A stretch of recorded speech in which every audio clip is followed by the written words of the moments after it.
Halo Sobat PMI, selamat siang dan selamat bergabung di e-kanal Simpadu PMI. Eh, Kembali lagi di e-kanal Simpadu PMI bersama saya dengan Sinta. Dan kita sudah bergabung dengan narasumber kita yaitu Mas Afif di sini. Oke, Mas Afif bisa diperkenalkan dirinya terlebih dahulu, monggo.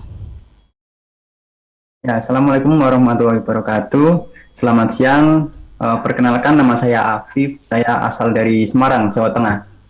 Sekarang saya bekerja di Jepang, tepatnya di Yokohama, kota Yokohama. Oke, Ya, sudah bekerja Yokohama. selama 4 tahun.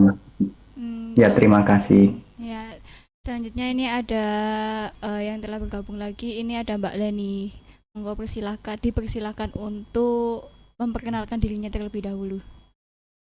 Selamat siang, nama saya Leni, saya dari LPKS Unusa dan ini tadi diminta untuk join Hmm. untuk ikut mendengarkan cerita dari Mas Afif gitu.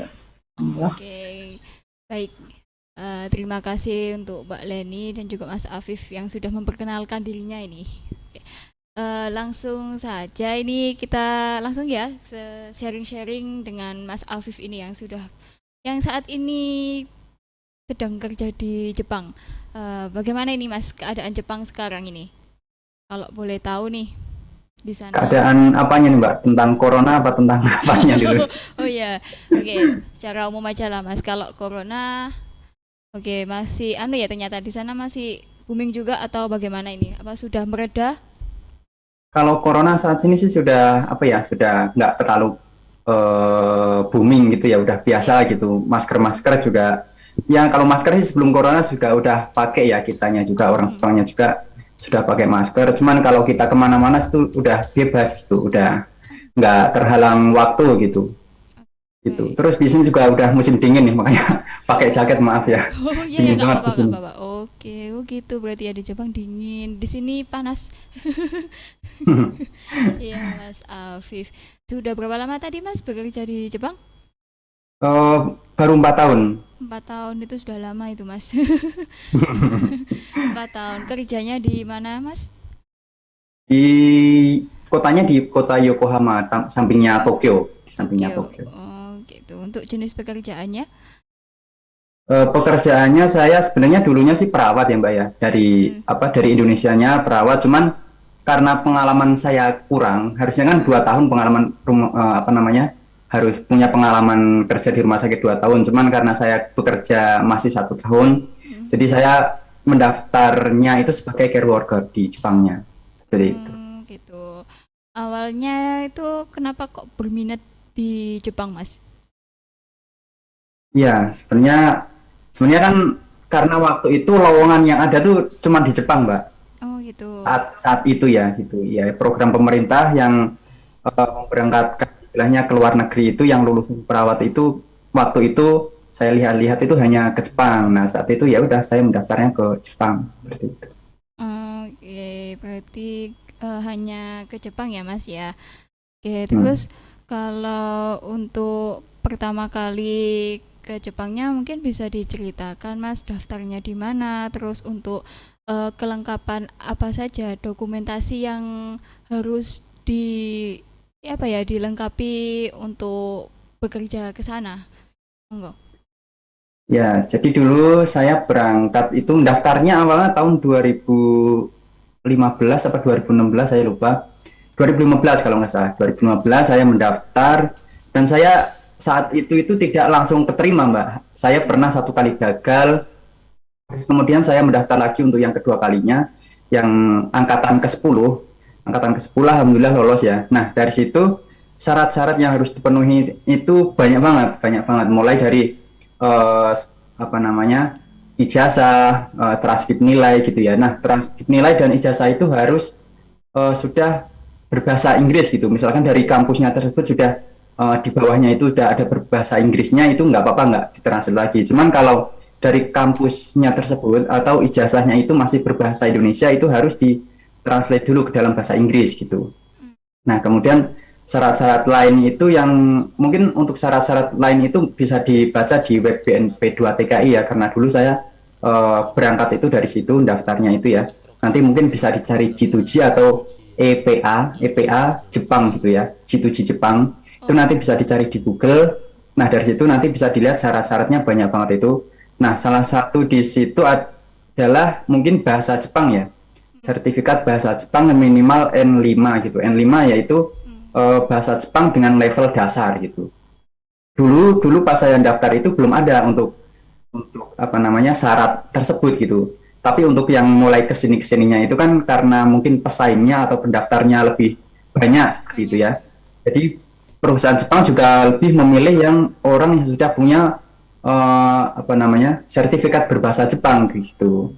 Karena kan bahasa Jepang itu susah ya kalau kita nggak punya apa namanya nggak punya kemampuan dasarnya itu ya gimana ya kalah sama pesaing lain yang sudah mempunyai kemampuan bahasa Jepang tersebut gitu kan karena kan perusahaan Jepang juga lebih milih-milih gitu ya untuk apa namanya memilih tenaga kerja yang mereka kerjakan gitu karena kalau kita lebih punya bahasa Jepang kita nanti kan sebenarnya program itu tuh gratis Mbak ya programnya gratis hanya membayar mungkin transport kita bolak-balik terus MCU apa tes kesehatan gitu ya tes kesehatan itu dengan uang sendiri tapi nanti pas kita lolos sampai akhir pas kita lolos sudah akhir itu uang dari tes kesehatan yang terakhir itu dikembalikan ke kita lagi gitu nah proses dari pendaftaran sampai kita dinyatakan lolos itu 1 tahun nah mungkin kelemahan dari program ini menurut saya ya itu prosesnya yang lama terus hanya 1 tahun sekali gitu. Jadi kalau kita misalkan dalam tahun itu kita gagal, ya kita harus mendaftar lagi di tahun berikutnya seperti itu. Nah, jadi kalau misalkan kita udah lolos, udah dinyatakan lolos, kita nanti akan disekolahkan atau di apa istilahnya ya pelatihan bahasa Jepang itu 1 tahun itu gratis. Nah, dalam pelatihan 1 tahun itu pun kita menerima istilahnya kayak uang saku seperti itu. Jadi kita belajar bahasa Jepang itu sudah tidak mengeluarkan biaya lagi. Karena kita di Jakarta itu 6 bulan, terus pelatihan bahasa lagi di Jepangnya itu 6 bulan. Jadi totalnya 1 tahun gitu Mbak. Oh, berarti tadi programnya Iya. G2G. Ikut program G2G gitu ya.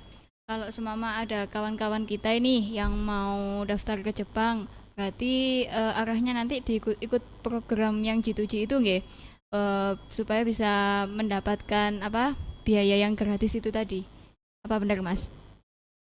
Ya, jadi tapi untuk G2G ini hanya untuk minimal lulusan keperawatan saja Mbak. Belum Oh gitu. belum ada untuk lulusan SMA atau untuk prodi yang lain gitu, program pendidikan yang lain, misalnya kayak bidan atau yang lain gitu. Hanya untuk keperawatan saja untuk yang G2G Jepang ini ya.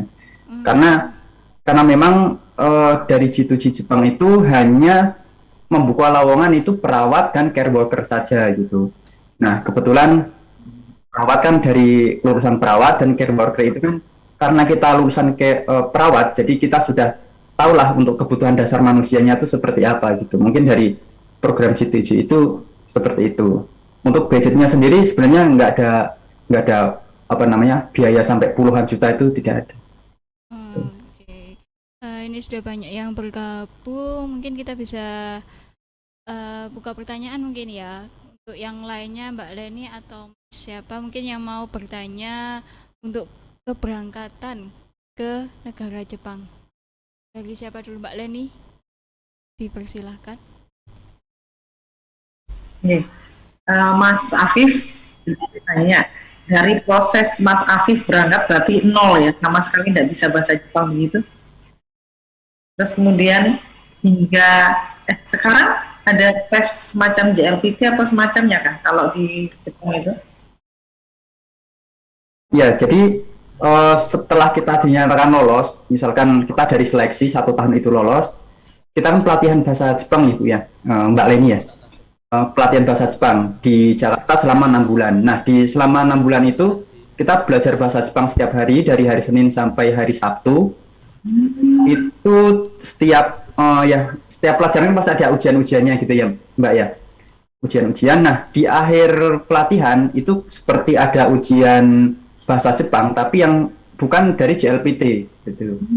Nah, dari Japan Foundation-nya tersebut itu sudah menyatakan, misalkan kalian sudah lulus ujian ini, berarti kalian sudah setara dengan N4 kalau nggak salah dulu ya, saya pas berangkat itu, setara N4 gitu. Tapi untuk JLPT itu tidak harus diwajibkan JLPT. Saya JLPT itu saya ikut malah waktu sudah di Jepang, Mbak. Oh, Ikut sendiri. Tapi kalau dari Japan Foundation-nya itu kita dapat sertifikat, tapi sertifikatnya itu setara N4 yang dikeluarkan dari Japan Foundation-nya tersebut. Gitu. baik. Kalau di sana Mas Afif ada kesempatan belajar enggak ya? Atau belajar atau tidak ngobrol gini terus tiba-tiba ikut JLPT lolos atau memang belajar serius beneran? Kalau kan jadi gimana ya? 1 tahun itu kan kita belajar bahasa Jepang ya, Mbak ya. Nah, Belajar bahasa Jepang dari pihak sananya itu nggak mengharuskan kita itu ikut JLPT gitu. Nah, kita belajarnya itu ya tergantung setelah 1 tahun itu kita belajarnya itu bukan belajar bahasa Jepang lagi, Mbak, tapi belajar tentang apa ya, care worker-nya seperti itu. Kayak belajar menjurus ke care worker gitu. Kalau yang kan ada dua apa namanya, dua pekerjaan ya, ada care worker, ada perawat. Nah, yang perawat setelah itu belajar yang keperawatannya, yang care worker ya belajar ke yang care worker-nya gitu. Jadi bahasa Jepangnya itu bukan bahasa Jepang yang dasar lagi gitu. Jadi kalau misalkan kalau kemampuan JLPT itu kan untuk bahasa Jepang yang bahasa Jepang dasar gitu ya, bahasa Jepang umum pada umumnya gitu. Nah, tapi dari situ itu tergantung dari tempat kerja, Mbak. Kalau tempat kerjanya ngasih belajar yang intensif seperti itu ya. Jadi di sini itu ada tempat kerja yang memberikan belajar, ada yang nggak memberikan belajar, ada juga. Ada yang belajarnya sedikit, tapi ada gitu, ada juga. Nah, tapi kalau misalkan kita yang belajar mandiri gitu ya, ya kita mungkin bisa belajar mandiri. Ada waktu kok, kalau misalkan kita bisa membagi waktunya seperti itu. kalau instansinya Mas Afif sendiri, belajar sendiri atau difasilitasi atau belajar sendiri? Instansi kerjanya sekarang. Ya, kalau dulu itu saya seminggu sekali itu ada kayak belajar ke sekolah gitu, Mbak. Ada kayak pergi ke sekolah, ke tempat sekolah gitu ya.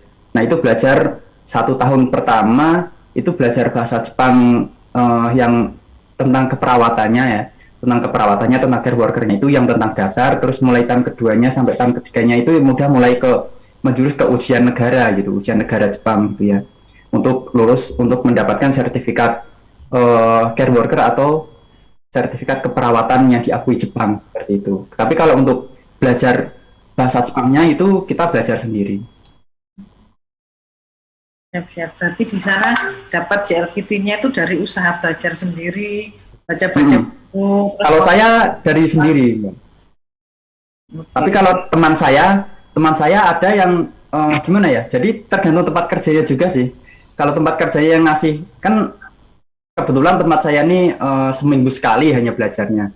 Ada yang tempat teman saya itu seminggu itu ada yang sampai 2-3 kali, ada yang 4 kali juga ada untuk belajar pembagian belajar Jepang, bahasa Jepang dasar, ada yang untuk belajar care worker-nya gitu. Jadi kalau misalkan yang dari tempat kerjanya itu, ada yang tempat kerja itu mengharuskan kalian tuh kan udah disekolahkan untuk belajar bahasa Jepang gitu. Jadi kalian harus JLPT harus lulus tahun ini, misalkan harus lulus N3 atau N2 atau N1 seperti itu. Ada yang diwajibkan seperti itu. Karena kalau kita ada juga tempat kerja yang misalkan kita mempunyai sertifikat kemampuan bahasa Jepang tersebut, itu gaji akan naik seperti itu. Kalau G2G sendiri kontraknya berapa lama ya, Mas? Tadi 4 tahun kalau nggak salah di Jepangnya ya sudah ya? Kalau kontrak awal dari dari program G2G-nya tersebut itu kan 4 tahun, 1 tahun itu belajar mungkin ya, saya juga kurang paham. Tapi setelah 3 tahun ini kita harus mengikuti ujian negara. Nah, setelah kita ujian negara lulus, udah kita dari sejak itu sudah bisa selamanya di Jepang, Mbak. Sudah nggak ada kontrak lagi ini kitanya. Tapi kalau misalnya kita nggak lulus, 3 tahun ini kerja terus ada ujian, nggak lulus, kita masih dikasih kesempatan untuk ujian sekali lagi tahun depannya. Nah, untuk tahun depannya misalnya kita nggak lulus lagi, kita harus pulang atau ganti visa seperti itu. 3 ya, maaf, saya ulangi 3 ya, bener ya? Salah. 3 tahun sih. Berarti kalau Mas Afif ini berarti sudah melewati angka 3, itu berarti sudah expert ini bahasa Iya, saya alhamdulillah udah lulus ujian negara. sudah expert ini. Oke. Oke. Saya kembalikan ke Mbak. Oke, terima kasih. Untuk selanjutnya mungkin dari ini yang sudah banyak yang bergabung ini. Ada Mbak Indri, ada Mas Kade ini. Mungkin ada yang mau dipertanyakan sama Mas Afif ini, atau enggak ada? Oke, gitu. Mau ini ada yang mau masuk ini, host kedua. Halo Mas Afif, selamat pagi. Oh iya Mas. Terima kasih banyak Mas Afif sudah gabung di kanal Simpado PMI sama Bu Eni juga. Ini gini Mas, ada yang mau saya tanyakan. Jadi Mas Afif ini kan ikut program G2G ya? Iya. Kebetulan kantor kita itu lagi kerjasama sama RSO Mas. Jadi Takomikoba. Jadi programnya SSW. Ada saran nggak Mas untuk teman-teman yang ingin bekerja ke Jepang tapi programnya SSW Mas? Gimana Mas? Mungkin dari secara pengalaman Mas Afif ada, karena memang kalau SSW itu kan juga ada biaya yang lebih besar karena kan biaya belajar bahasanya sama sertifikat keterampilannya juga harus sendiri. Gimana Mas? Mohon arahannya Mas, mungkin bisa dijelaskan. Iya. Jadi untuk apa tadi RSO Takoba tadi ya. Iya. Untuk ke Jepangnya untuk bekerjanya apa kalau boleh tahu Mas? Kalau untuk saya kan care worker gitu ya. Kalau untuk yang SSB gitu kan mungkin SSB itu adalah SSB ini ada juga yang care worker juga Mas. Iya, RSO-nya. Jadi kalau di program G2G kan pelatihan bahasanya ditanggung sama pemerintah ya. Cuman medikalnya aja. Lah kalau yang di SSW ini dia itu pelatihan bahasa sama sertifikat keterampilan itu dia ngurus sendiri gitu Mas. Jadi ini gimana Mas Afif kalau dari kacamata Mas Afif? ya, jadi ada teman saya juga yang cerita dari teman ya ini ya. Iya. Jadi dulu dia ikut sama program kayak saya G2G gitu. Cuman dia setelah 3 tahun itu dia nggak lulus. Setelah 3 tahun kerja ujian negara itu nggak lulus, terus dia pulang ke Indonesia. Nah setelah pulang ke Indonesia dia pengen balik lagi ke Jepang dengan visa Tokutei Gino gitu ya, Tokutei Gino Jisusei. Nah itu dengan syarat SSW sama kayak program ini ya. SSW itu kan mungkin sertifikat untuk mendapatkan jurusan tersebut gitu. Sertifikat misalkan dia pengen ke care worker, dia harus mempunyai sertifikat, istilahnya harus ujian SSW itu lulus sertifikat care worker. Kalau misalnya dia pengen ke pertanian ya dia harus punya lulus ujian SSW pertanian seperti itu. Dengan apa yang sudah standarisasi gitu ya. Iya, ada ujiannya itu juga ya. Nah, untuk mendapatkan nilai itu saya nggak paham itu ujiannya dengan bahasa Indonesia atau bahasa Jepang, saya juga kurang paham. Cuman kalau misalkan yang sudah mempunyai bahasa Jepang yang mempunyai bahasa Jepang yang mumpuni gitu mungkin lebih mudah ya untuk mendapatkan sertifikat SSW gitu. Nah, untuk pelatihan sendiri itu ya SSW itu kan untuk pelatihan bahasa Jepangnya sendiri, terus untuk proses-prosesnya mungkin kan nggak semudah yang kayak G2G gitu ya, mungkin apa-apa mandiri semua seperti ujian SSW-nya itu kan nggak di semua tempat ada, kalau kata teman saya itu hanya di kota besar ya Mas ya. Iya benar Mas, benar. Jadi ujiannya memang di tempat-tempat tertentu, nggak semua tempat ada, jadi dijadwalkan gitu loh ujiannya itu memang. Iya, soalnya teman saya kemarin yang dari Jawa Timur, yang dari Kediri itu tak tanya juga, itu mendapatkan SSW itu dari mana? Misalkan kalau yang di itu harus ke Surabaya dulu gitu. Misalkan kalau yang dari Jawa Timur ya, kalau yang dari Semarang saya kurang paham. Pokoknya di kota-kota besar katanya dan istilahnya ngantri gitu untuk mendapatkan sertifikat itu tuh karena mungkin kuotanya banyak, jadi harus ngantri gitu. Nggak misalkan kita bulan depan saya pengen ikut, nggak bisa langsung ikut bulan Nah, itu juga. saya mewakili Mas Afif aja ya, Mas Afif dan rekan-rekan PMI yang belum tahu tentang SSW ini, Mas Ferdi, bisa dijelaskan. Kalau G2G tadi kan jobnya itu kan di perawat ya tadi, Iya, iya. keperawatan atau apa. Kalau SSW sendiri itu gimana, Mas? Program apa aja ya? Apa maksudnya jobnya itu apa aja gitu? SSW itu jadi ini ya apa namanya pelatihan aja dibantu dari RSU, tapi untuk jobnya itu mandiri. Jadi dia itu dimandirikan.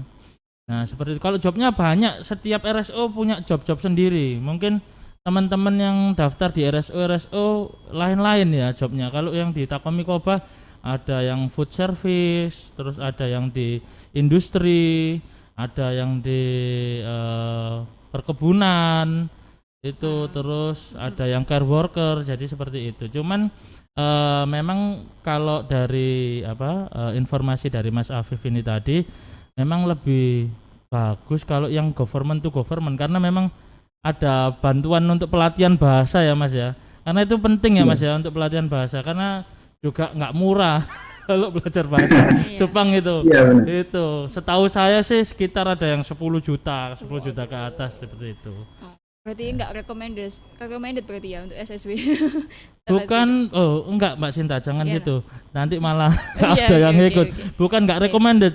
Semua itu punya ada kelebihan sama kekurangan masing-masing. Di G2G juga Mas Afif tadi bilang kan kekurangannya ada karena setahun sekali adanya. Itu. Iya. Oke, oke. Jadi kalau nggak recommended nanti nggak ada yang mau SSW Soro. Iya. Nah, gitu Mbak. Jadi ya apa ya?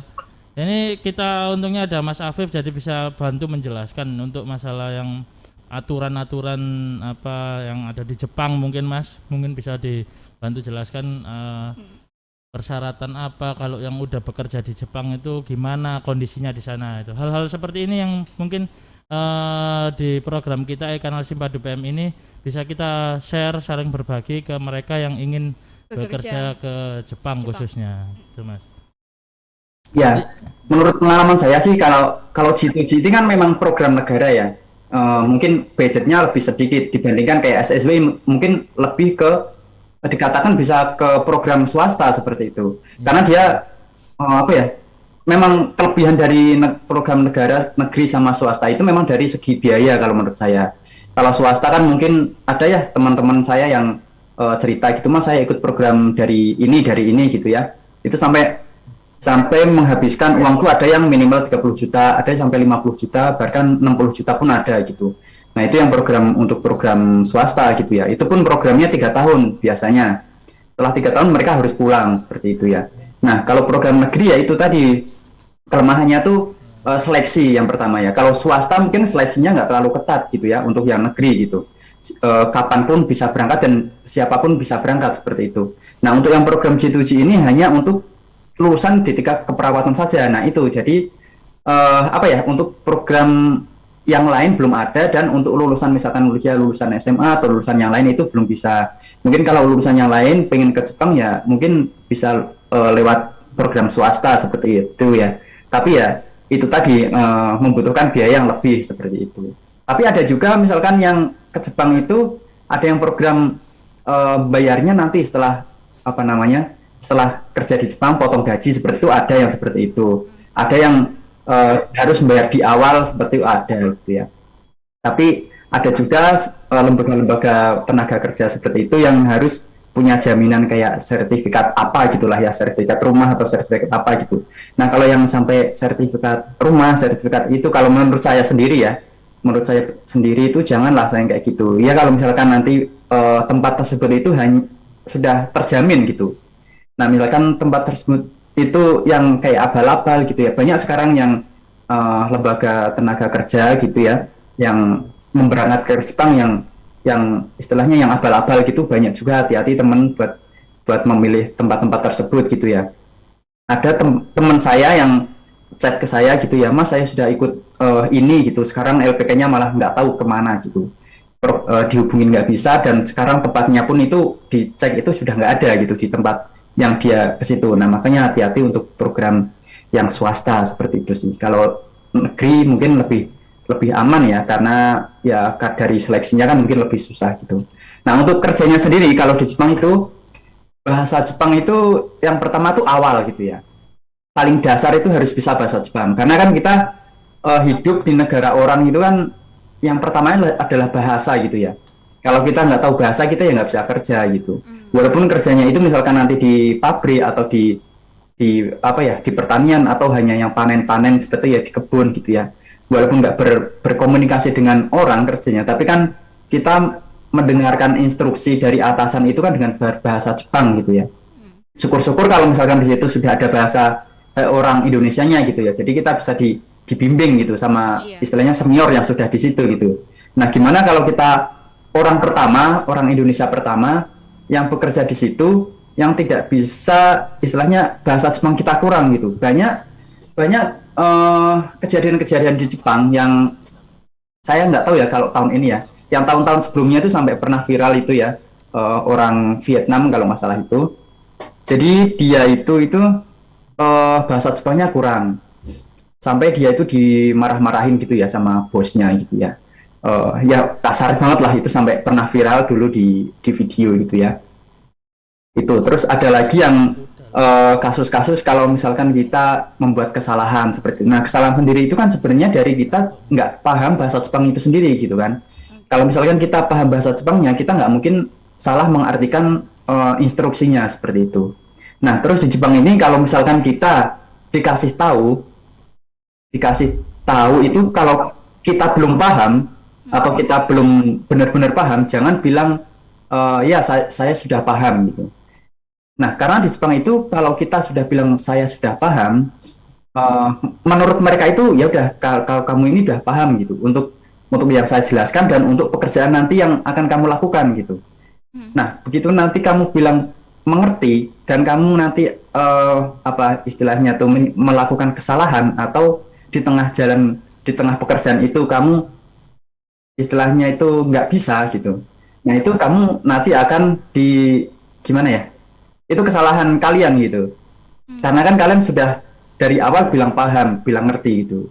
Nah, kecuali dari awal kalian itu bilang nggak ngerti gitu ya. Bilang nggak ngerti, mohon diulangi sekali lagi dengan mungkin bahasa yang lebih mudah atau bisa dicontohkan atau bisa diperlihatkan seperti itu. Nah, jadi setelah kalian sudah mengerti, sudah paham, baru kalian katakanlah paham gitu. Jadi di Jepang itu gimana ya? Disiplinnya itu benar-benar disiplin gitu ya, terutama dari waktu seperti itu. Waktu itu kalian misalkan terlambat gitu ya, dengan alasan apapun ya kalian itu terlambat ya terlambat gitu. Mau kalian itu kesiangan, bangun kesiangan atau macet di jalan atau apapun itu alasannya, kalau kalian telat ya tetap telat gitu. Kecuali kalau di Jepang itu kan ada kendaraannya naik kereta seperti itu ya.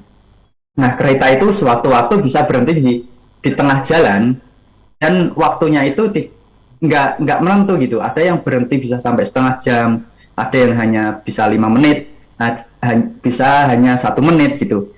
Itu berhenti itu misalkan kalau ada gempa bumi gitu ya. Karena di Jepang itu hampir setiap bulan itu ada gempa bumi gitu. Walaupun gempa buminya nggak besar gitu ya. Kalau di Indonesia sendiri kan mungkin gempa bumi jarang banget, apa ya istilahnya, kita apa tanah kita goyang gitu kan, jarang banget gitu ya. Di Jepang itu hampir setiap bulan tuh pasti ada gempa bumi. Nah, misalkan gempa buminya agak besar gitu, biasanya kereta berhenti. Itu untuk apa dilakukan apa istilahnya tuh, ini kalau misalkan nanti kereta itu udah aman belum, nah dicek lagi ke stasiun berikutnya atau dari pusat gitu. Oh, udah aman. Kalau sudah aman berarti kereta tersebut bisa jalan lagi gitu. Nah, terus di Jepang itu biasanya kalau naik kereta itu ya, banyak orang bunuh diri di jam-jam kerja gitu. Waduh. Banyak banget orang Jepang itu bunuh diri di jam-jam kerja, yaitu menabrakkan dirinya di kereta gitu, di rel kereta seperti itu. Itu faktor apa itu, Mas? Gimana? Faktor apa itu, Mas? Ada motif apa gitu yang membelakangi mereka itu sampai bunuh diri itu? Ya, jadi banyak banget orang Jepang itu kan stres gitu ya. Mungkin banyak faktor yang stres karena kerjaan bisa, Ya pokoknya macam-macam lah itu kayak gitu ya. Karena Jepang sendiri dulu kan pernah ada kasus yang karoshi itu Mbak ya, kasus Jepangnya itu. Ya. Apa banyak yang meninggal karena ini kebanyakan kerja gitu. Kebanyakan kerja jadi dia meninggal, entah meninggalnya itu ya karena kecapean, karena apa namanya? Karena stres juga gitu ya. Nah, mereka itu bunuh dirinya itu dengan menabrakkan diri di kereta dengan jam-jam sibuk atau jam kerja gitu. Dengan tujuan itu mungkin biar berantakan gitu, biar berantakan semua gitu. Misalkan kalau di jam-jam kerja kan, kalau dia bunuh diri di situ, pasti kereta itu berhenti itu lama Mbak, bisa sampai 30 sampai 1 jam gitu bisa. Nah, dengan keterlambatan itu kan eh, orang-orang yang bekerja ini menjadi terlambat dan perusahaan-perusahaan yang lain itu kan menjadi pekerjaannya menjadi tertunda seperti itu. Nah, banyak kejadian kayak gitu juga ya. Tapi akhir-akhir ini jarang sih saya lihat di TV gitu yang kejadian gitu. Tapi masih ada kejadian kayak gitu. Berarti kesimpulannya di Jepang itu kerjanya itu berat gitu ya Mas ya? Entah itu dari durasi atau kapasitas pekerjaannya mungkin. Oh ya, kalau di pekerjaan saya sendiri itu satu hari itu kerjanya itu misalkan yang berangkat shift pagi itu dari setengah 8 pulang setengah 5, 1 jam kerja berarti 1 jam istirahat berarti berapa jam? 8 jam kerja ya, 8 jam kerja, 9 jam kerja, 1 jam istirahat berarti 8 jam kerja. Itu rata-rata di Jepang seperti itu sih. 5 hari kerja, tapi 5 hari kerja dengan satu hari kerja itu 8 jam. Mungkin kalau di Indonesia kerjanya lebih pendek ya Mbak ya, kalau Iya. untuk jamnya ya. Iya, dari jamnya. Berarti 1 minggu full? 1 minggu itu full? Atau ada hari libur? Satu hari libur. Biasanya saya kurang tahu kalau di pekerjaan lain ya. Kalau di Iya. tempat saya kerja, pekerjaan care worker ini, Hmm. sebulan itu liburnya 9 kali. Oh, 9 kali. Oke. Ya, Oke, sama. 9 kali itu bisa misalkan kita 1 minggu berarti bisa dikatakan liburnya 2 kali lah. 1 minggu itu liburnya 2 kali. Iya. Kalau yang mungkin kerja KB 1 minggu libur. Tapi kalau kayak kita kan kerjanya shift ya Mbak ya. Iya. Kerjanya shift itu nggak bisa 1 minggu libur. Tergantung kita misalkan 2 hari kerja libur atau 3 hari kerja libur atau 4 hari kerja libur seperti itu. Oke. Kira-kira ada nggak Mas hak yang Mas Afif peroleh dari kantor? Gimana? Hak apa saja yang Mas Afif peroleh dari kantor, dari pihak kantor gitu? Selain jatah libur, terus gaji gitu. Ya, jadi kalau di Jepang itu ada bonus ya Mbak ya. Oh, gitu. Bonus. Ada bonus. Itu sebenarnya kalau bonus itu tergantung dari kontrak kerjanya gitu. Kalau di kontrak kerjanya di situ nggak ada, jadi harusnya ada kalau untuk care worker ya. Harusnya ada. Itu di musim panas sama musim dingin ya, bulan 6 sama bulan 12 itu biasanya bonusnya itu bisa 1 bulan gaji sampai 2 bulan gaji gitu, sekali bonusnya. Terus hak-hak lain itu ya, kalau hak-hak lain itu apa ya, kalau belajar itu sih tergantung dari pihak tempat kerjanya sih. Tapi cuti Mbak, cuti. Oh, cuti. Berapa lama itu? Cuti libur itu biasanya kalau 1 tahun pertama itu 10 hari. Itu per tahun nanti akan naik satu hari gitu. Misalkan tahun kedua berarti 11 hari, tahun ketiga itu 12 hari, tahun keempat 14 hari gitu, sampai maksimal kalau nggak salah itu 16 kalau nggak salah ya. Maksimal 16 gitu. Nah, itu cuti itu bisa diambil misalkan kita pengen pulang ke Indonesia gitu kan. Nah, cuti itu bisa diambil. Kalau di tempat saya bisa digabung. Tahun pertama sama tahun kedua itu cutinya bisa digabung. Jadi bisa misalkan libur yang tahun pertama misalkan 10, tahun yang kedua itu 11, berarti 21 hari bisa diambil, ditambah libur kita bulanan. Bulan kita kan liburnya dapat 9 ya tadi ya. Nah, bisa ditambahkan. Jadi kalau kita pas pulang ke Indonesia mungkin bisa sampai 1 bulan. Gitu. Oh, gitu. Terus gini nih, semisal nih ada kawan PMI kita yang di sana itu tujuannya itu tidak bekerja, tapi juga mau menambah ilmu gitu, kayak mau kuliah gitu. Kira-kira ada waktu nggak sih Mas untuk nyambi kerja sambil belajar gitu. Kalau kalau sekarang kan modelnya online ya Mbak. Kalau Mm-mm. kerja di Jepang, kalau kuliah di Jepangnya mungkin mungkin nggak bisa ya kalau di kuliah di Jepangnya ya.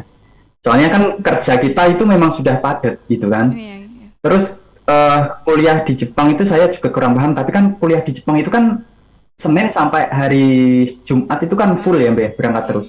Nah kerjanya kita itu kapan? Jadi nggak bisa. Tapi kalau kalau sekarang kan modelnya sekolah kuliah online gitu kan ada kalau yang di Indonesia ya, misalkan Iya. di Indonesia di kampus mana gitu. Jadi teman saya juga ada itu yang sekarang lagi kuliah juga, tapi kuliahnya di Indonesia Mbak, bukan di Jepang. Jadi lewat online gitu. Oke. Bisa sih kalau misalkan jamnya kita ambil misalkan kuliahnya itu di hari Jumat. Nah kita dari kerjanya itu pas hari Jumat kita minta libur gitu. Tiap hari Jumat minta libur gitu bisa. Mas Afif, ini aku mau tanya Mas. Aku dengar-dengar itu untuk salary gaji itu Jepang itu sama kayak di Indonesia Mas ya. Tiap daerah itu lain ya, kayak di sini Surabaya ada UMK ya Mas ya. Bener nggak Mas? Iya, jadi tiap tiap daerah itu gajinya beda-beda. Jangan kan tiap daerah, tiap tempat kerja itu beda-beda Mas, walaupun walaupun sama pekerjaannya tapi beda tempat kerja gitu. Karena kan kebijakan tiap tempat tuh beda-beda. Gitu. Kalau di tempat kalau saya kerja, saya kan udah hitungannya karyawan ya Mas ya. Iya. Itu hitungan gajinya itu per bulan, bukan per jam gitu. Ada yang misalkan yang kayak kerja di pabrik-pabrik gitu kan hitungannya masih per jam gitu Mas. Satu jamnya itu berapa ribu yen gitu ya. Nah, tiap daerah itu beda-beda gitu. Jadi teman-teman banyak yang upload misalkan yang update status gitu, wah tahun ini UMR-nya naik misalkan satu jamnya jadi segini gini gini. Nah itu untuk hitungan yang kerja menurut jam gitu. Tapi kalau misalkan yang hitungan sudah satu paket sebulan itu tidak berpengaruh sama UMR tersebut gitu.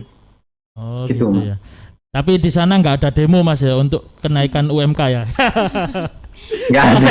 Soalnya kalau di Ya. Indonesia untuk memacetkan kayak tadi ya yang Mas Afif bilang, jadi untuk biar pekerja itu terlambat dia bunuh diri ya kan di kereta. Kalau di Indonesia mengadakan demo itu jadi jalan-jalan macet, kita juga jadi telat kerjanya.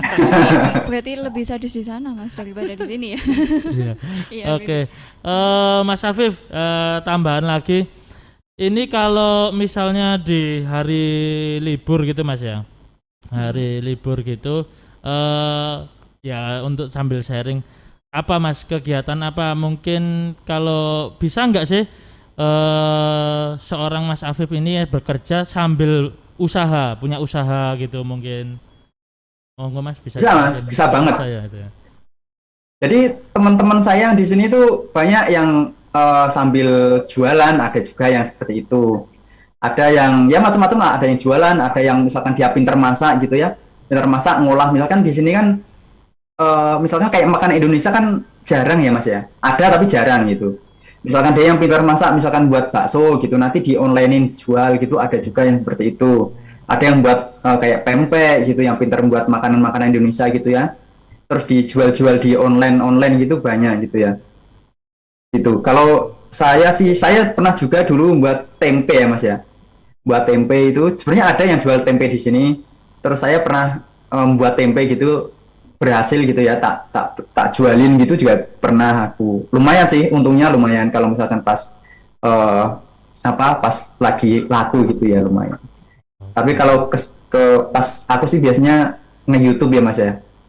YouTube sama kan aku punya channel YouTube juga, sama ya paling main Instagram gitulah. Kalau saya sendiri pas waktu libur gitu paling ngedit video gitu. Kalau untuk usaha sih sebenarnya masih bisa sih, bisa banget. Oke, soalnya saya punya pengalaman, ada salah satu eh, PMI ya, kalau sekarang sebenarnya pekerja migran Indonesia. Jadi dia bekerja di Taiwan, sempat usaha keripik tempe juga dari Malang. Nah, begitu dia kirim ke Taiwan, memang ada batasan jumlah seperti itu. Jadi memang dia harus ganti visa atau apa itu kalau nggak salah. Jadi nggak bisa kalau visanya masih pekerja berbisnis seperti itu nggak boleh gitu. Berarti tadi kalau di Jepang ini Diizinkan berarti ya. bisa Mas ya. Sebenarnya gini Mas, sebenarnya kalau misalkan kita mendirikan toko gitu ya, toko atau yang berbentuk gimana ya, kelihatan gitu ya, itu nanti akan kena pajak dan lain-lain. Oke, siap. Gitu. Karena kan kita pekerja di sini kan ada maksimal gimana ya, setiap tahun itu ada maksimal pendapatan kita gitu. Jadi misalkan kita pekerjanya care worker atau perawat, jadi kan sudah ketahuan tuh setiap bulan misalkan gajinya segini, bonusnya segini, satu tahun itu maksimal berarti segini gitu. Kalau misalkan ada uang masuk ke rekening kita lebih dari itu, misalkan lebihnya banyak gitu, itu nanti akan dari pihak Jepangnya itu akan tanya-tanya ke kita gitu. Jadi teman saya pernah itu dia itu jualan ini Mas, jualan kayak apa sih, makanan jadi gitu, makanan jadi misalkan kayak ayam di apa sih namanya itu, ayam balado gitu-gitu macam-macam itu yang terus di press gitu ya, dipakai plastik press itu, dan lakunya itu ya lumayan, itu satu bulannya mungkin bisa sampai 15 sampai 30 jutaan gitu ya, penghasilan dari situ doang. Nah itu pembelinya itu kan ngirim langsung ke rekening bayarnya. Nah dari pihak banknya itu menanyakan ke orang tersebut, kok ini penghasilan kamu banyak banget, ini uang dari mana gitu. Nah jadi sebenarnya kalau untuk usaha, kalau yang apa ya, kalau menurut saya sendiri ya, kalau usaha itu uang tersebut jangan dimasukin ke rekening Jepang gitu. Karena kita kan kalau nggak bayar pajak Jepang itu kita kena pelanggaran, seperti itu sih sebenarnya. Kalau kita untungnya melebihi dari batas yang ditentukan seperti itu. Tapi kalau untuk berusaha sebenarnya boleh saja. Tapi kalau kita pengen amannya ya lapor ke istilahnya kalau di sini tuh kayak apa ya, kayak kecamatan gitu ya, lapor ke kecamatan bahwa saya ini mendirikan usaha rumahan gitu ya. Nah nanti dari pihak sana itu mensurvei tempat kita gitu, tempat jualannya seperti apa, layak apa enggak dan lain sebagainya. Kita dapat surat gitu ya, dapat sertifikat yang sudah ditentukan dari Jepang. Nah nanti misalkan kita penghasilannya lebih dari yang ditentukan, kita harus lapor penghasilan kayak segini, saya harus bayar pajak gitu. Nah kalau kita sudah lapor sampai seperti itu sudah aman Mas. Oke gitu. Terus ini kan Mas Afif ini kan sudah Gitu. 4 tahun ya. Kalau iya, ini Mas Afif ini kan sudah 4 tahun nih bekerja di Jepang. Kira-kira itu sudah bisa menghasilkan apa aja Mas? Investasi atau apa gitu?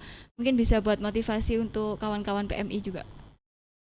Ya jadi kan sebenarnya kalau apa yang bekerja ke Jepang itu kan nggak boleh nikah ya Mbak ya sebenarnya kalau dari Gitu. program lain gitu. Tapi karena di tahun kedua saya menikah, sebelum kontrak habis itu saya menikah gitu ya. Itu mungkin yang pertama ya biaya pertama buat nikah. Terus ya sudah di rumah itu udah punya tanah lah seperti itu. Sekarang udah punya tanah. Terus alhamdulillah udah punya, nanti jadinya malah ini Mbak cerita ini. Kak apa-apa. Jadi di rumah ada sih yang karena kan deket kampus ya, rumah deket kampus, alhamdulillah kampus baru gitu. Ya sudah adalah kos-kosan gitu seperti itu. Wah, hebat. Lumayan kalau misalkan apa buat per bulannya seperti itu. Misalkan untuk apa penghasilan yang nggak bekerja tapi penghasilan yang ada gitu. Jadi untuk saat ini sih paling udah tanah sama kos-kosan sih kalau saya sendiri gitu.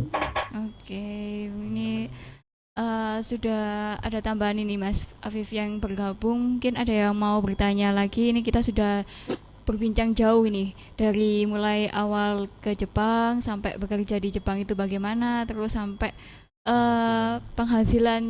pengelolaan penghasilan sendiri itu. Monggo yang dari LPK mungkin mau bertanya lagi. Teman-teman yang lain? Mas Afif, tadi Ya. kan terkait dengan apa ini namanya income-nya ya. Nah kalau Mas Afif sendiri itu kan ada lembur, kerja malam gitu kan, ada bedanya nggak pagi dan malamnya? Fee-nya lah, seperti itu. Oh iya benar. Jadi benar ya. Jadi penghasilan itu kan sebenarnya sih gimana ya? Kalau di tempat saya itu 1 kali shift malam itu bisa sampai berapa ya? 14.000. 14.000 yen tuh mungkin kalau dirupiahkan bisa sampai 2 juta ya, satu kali shift gaji. Satu shift malam. Nah, satu shift malam itu biasanya saya sebulan itu 5 kali. 5 kali shift malam biasanya sih yang sudah lulus minimal 5. Biasanya sampai 6 atau 7 gitu. Ada gaji pokok sama gaji bonus-bonus tunjangan-tunjangan yang lain gitu ya. Kalau di tempat lain ada juga yang gaji pokoknya itu udah tinggi, tapi shift malamnya itu tunjangan shift malamnya sedikit gitu. Misalkan cuma 700.000 gitu ya. Macam-macam. Tapi hampir setiap bulannya mungkin hampir sama sih semua tempat kerja gitu. Tapi ada juga yang per bulannya itu sedikit, bonusnya yang tinggi. Ada yang bonusnya sedikit tapi per bulannya tinggi gitu. Jadi sebenarnya kalau dihitung-hitung sih hampir sama gitu. Paling selisihnya paling sampai 10 jutaan kalau dihitung per tahun gitu ya. 50 sampai 100 jutaan bedanya. Kalau income sendiri sih per bulannya macam-macam ya Mbak ya. Karena yang sudah lulus terus tergantung visa juga sih. Tergantung visa juga. Visa kalau misalkan yang kayak Jisuse gitu ya. Jadi program-program ke Jepang kan banyak ya. Ada Jisuse, ada Ryugakse, ada Tokutegino, ada macam-macam itu ya. Kalau yang menurut saya, karena saya kan sering kadang pernah ada teman yang kayak Jisuse itu. Jisuse itu gajinya menurut saya yang paling rendah dibandingkan visa yang lain gitu. Menurut saya yang tanya-tanya sama orangnya langsung gitu ya. Karena Jisuse itu biasanya dia bisa menyisihkan ya paling enggak itu 10 juta.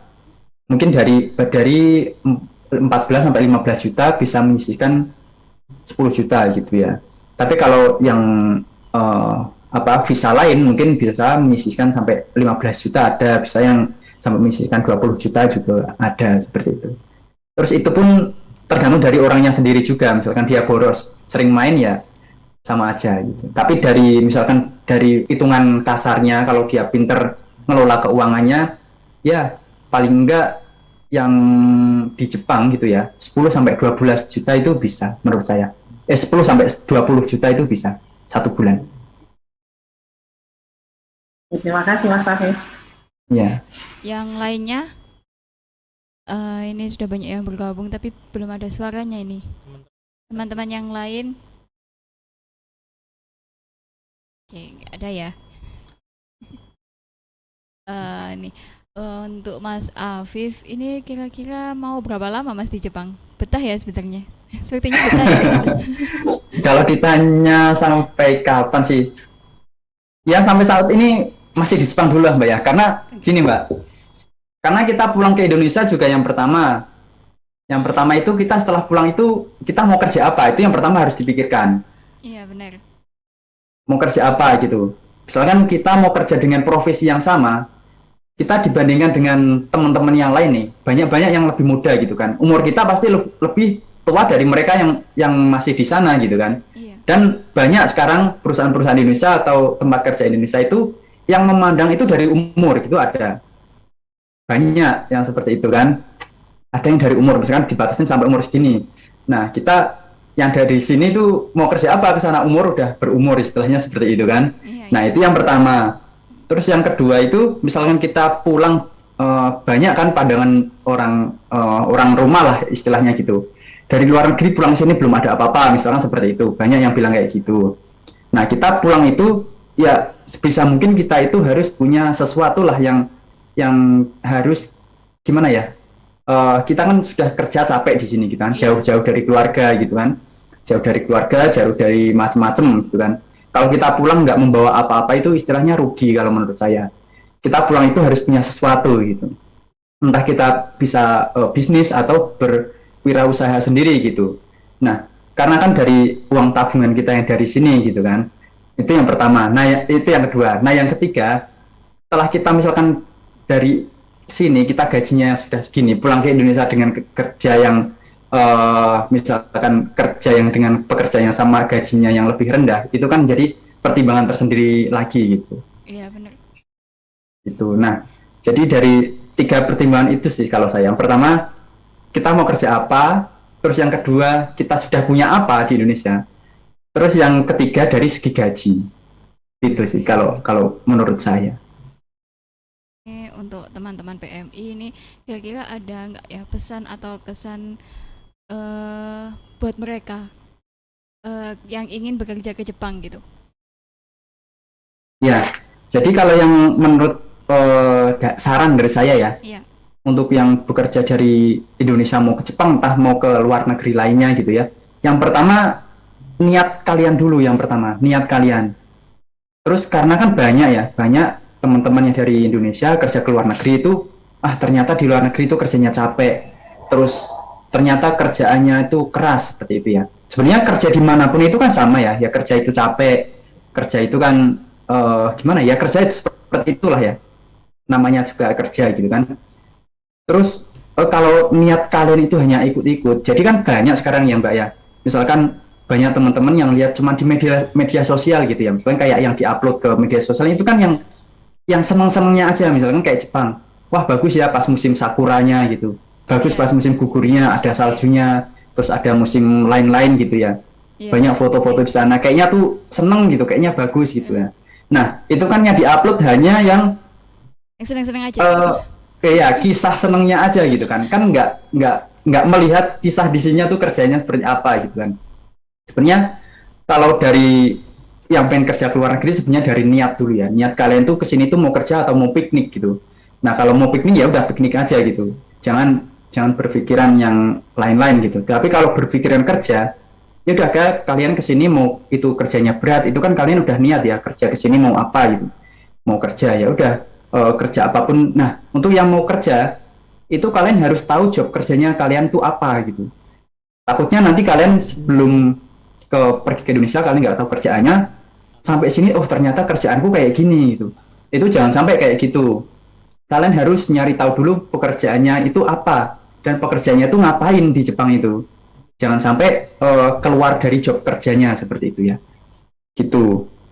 Karena gimana ya? Kalau kalian ada juga yang eh, kerja di Jepang belum selesai kontrak, ada kan yang lembaga-lembaga kayak gitu ada, belum selesai kontrak pulang harus membayar denda seperti itu ada juga. Jadi yang pertama sih menurut aku niat kalian ke Jepang itu seperti apa itu. Terus bahasa itu penting itu kan, karena kalian itu kan bekerja itu di negara orang gitu. Jangan sampai jangan berpikir dia itu menyesuaikan kita gitu, tapi kita yang harus menyesuaikan mereka gitu. Karena kan dari budaya sendiri beda ya, budaya budaya beda, bahasa beda. Kalau kita nggak menyesuaikan mereka, nggak menyesuaikan Jepang, ya kita nggak bisa bekerja apa yang mereka pengen gitu. Jangan berpikir dia itu menyesuaikan kita gitu. Tapi kita gimana caranya kita belajar, kita menyesuaikan diri gitu kan. Kalau bekerja kan dimanapun di Indonesia juga sama, misalnya pekerjaannya apa ya kita harus menyesuaikan dengan mereka gitu. Oke, berarti dari niat terus terus kalau untuk pemilihan program sendiri itu Mas, yang tadi antara G2G sama SSW, kira-kira yang bisa apa ya? Istilahnya kalau bahasa Jawanya itu niteni gitu loh. Mana yang benar-benar bisa membantu kita, mana yang abal-abal kayak gitu itu gimana Mas? Kalau dari saya sendiri sih, lihat dari tempat tersebut sudah pernah memberangkatkan orang apa belum gitu. Misalkan dia yang pertama kali, jangan ya memang misalkan yang pertama kali kan namanya misalkan LPK LPK gitu ya. Baru pertama kali mendirikan, yuk banyak promo ya gitu. Misalkan kayak gini gini gini gini gini. Jangan langsung tergiur gitu kan. Itu yang pertama, mungkin mungkin niatnya baik, tapi kan kalau menurut saya sendiri pilih yang sudah pernah memberangkatkan gitu. Karena yang sudah pernah memberangkatkan istilahnya kan, oh ya sudah dia udah punya histori nih, historinya udah pernah memberangkatkan ke Jepang, jadi nggak mungkin dia menipu seperti itu. Tapi kalau yang masih pertama gitu kan, ya kita mikir-mikir lagi gitu untuk Oke, oke, untuk oke. untuk masuk ke tempat tersebut gitu sih. Kalau menurut saya. Terus tanya-tanya juga yang lulusannya situ, gimana tempat pelatihan di situ, gimana bener apa enggak, terus habis biayanya berapa dan lain-lain itu kalau bisa ditanyakan langsung ke pihak LPK-nya atau pihak yang lulusannya ini tadi, yang orang-orang yang sudah berangkat ke Jepangnya itu. Itu sih Oke, kalau menurut saya itu, Mbak. oke, ini ya. Eh, oke, karena waktu sudah melebihi yang ditentukan, Terima kasih banyak untuk Mas Afif yang sudah banyak bercerita tentang Jepang ini. Iya, terus untuk yang sudah gabung juga terima kasih banyak. Untuk sobat PMI, sekian dari saya Sinta. Sampai bertemu di lain waktu. Salam sehat. Assalamualaikum warahmatullahi wabarakatuh. Oke, Mas Afif, terima kasih. Oke, Bu Leni, terima kasih dari LPK Unusa, teman-teman semuanya. Oke, mungkin kita nanti bisa upload, bisa dilihat rekaman ini di YouTube. Jadi info penting dari Mas Afif bagaimana mulai awal bekerja ke Jepang sampai akhir. Itu intinya kita mengedukasi masyarakat agar bekerja ke Jepang itu enggak seneng-seneng tok ya Mas ya, menurut Mas Hafiz. Jadi kerjanya di sana benar-benar disiplin pastinya orang Jepang. Jadi kayak telat pun nggak ada alasan. Ya kalau di Indonesia telat banku bocor atau apa masih bisa. Kalau di sana nggak ada kata-kata itu ya. Oke, tetap intinya tetap semangat, tetap sehat di masa pandemi ini. Stay safe, stay healthy. Oke, terima kasih untuk semuanya. Sahabat-sahabat PMI yang ada di rumah. Halo Pak, ya. Mohon masuk sebentar ya, tadi saya terlambat masuknya, ada kegiatan dari LPKS Unusa. Oke, Bu Ima. Bu, ada yang mau ditanyakan Bu? Mungkin saya hanya memberikan ini mungkin komentar ya, atau meluruskan aja yang disampaikan oleh Mas Afif berkaitan dengan LPK yang abal-abal itu ya. Mohon maaf tidak semuanya LPK yang baru itu sifatnya abal-abal. Jadi mungkin para peserta itu diminta untuk mempelajari dulu bagaimana LPK itu menyelenggarakan program. Dia bekerja sama dengan siapa, kemudian lembaga pemerintah yang melindungi atau memang bertanggung jawab untuk pendirian lembaga itu siapa, seperti itu. Karena kalau kita berpedoman kepada yang baru dan yang lama, itu rasanya kok kurang pas ya, karena yang baru pun tidak akan bekerja secara gerasa gerusuk atau semaunya sendiri, tapi akan tetap memperhitungkan bagaimana nantinya si calon PMI ini bisa mendapatkan tempat sesuai dan memang benar-benar bisa bekerja, seperti itu. Itu yang menjadi koreksi saya, supaya nanti adik-adik yang akan mencoba untuk masuk ke LPK itu tidak ragu atau tidak bingung. Kalau di tempatnya yang terdekat hanya LPK yang baru, sementara ada yang lama pun juga ada yang sifatnya itu mengutamakan bisnis ya, ada juga seperti itu. Jadi ada juga yang seperti itu. Garis bawahi. Itu yang bisa saya sampaikan. Terima kasih. Terima kasih. Semoga Mas Afif bisa nantinya menjadi pionir bagi adik-adik yang nanti akan berangkat ke Jepang, bisa menjadi pelindung dan contoh yang baik bukan adik-adik yang baru yang akan bekerja di sana. Terima kasih. Terima kasih Bu.